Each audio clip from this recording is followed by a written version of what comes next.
Hey, welcome to the second part of our series on legs and hips. We are going to talk about your right leg or your trail leg in your golf swing for a right-handed golfer and how it actually works. So in a good golf swing, when we take the club back, we do what's called internally rotate. So my quad and my knee haven't moved, but I've turned my hip a lot. That's called internal hip rotation. And what this does is, one, it creates power, it creates torque, it also keeps you on axis. So if you watch me swing, if I internally rotate, see how I stay generally in place? Well, what I'll see a lot of people is they understand they're supposed to turn their hip, but they'll do it incorrectly, and they'll kind of turn the quad, they'll turn the knee, and they'll turn everything. So what happens is when they turn all of this, see how that pulls me way off of the ball?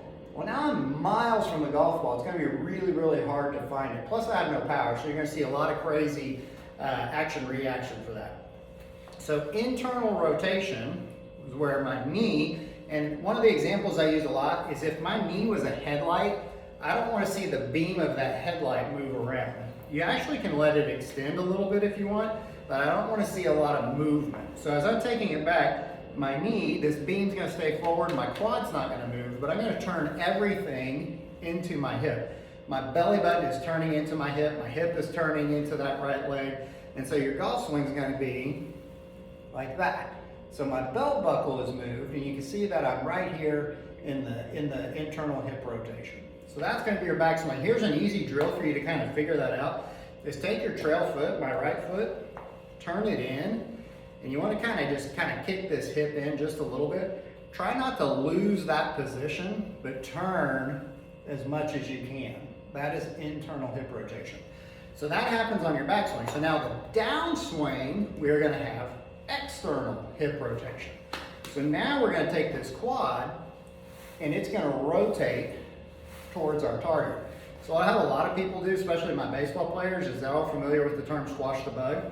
Like, I'm going to rotate on the ball of this foot, okay? Now, that's a little extreme, but that's external hip rotation. I'm swinging this hip around, and you can see that's where I'm going to get a ton of power. If I can move that quickly, I can hit it really hard. So as I take it back, I'm going to turn, and then I'm going to allow this right hip and this right quad and this right knee, they're all going to rotate now towards my target.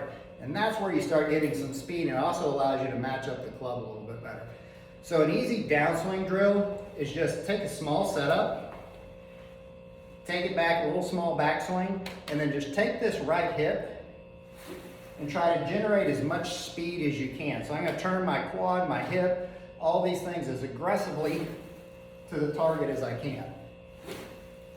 And that's an easy way to start feeling like I've got some speed. So small swing, then hit it hard with just using this right hip. So that's your right side in the backswing. That's internal, external rotation. Next week we'll talk about the other side. Thanks.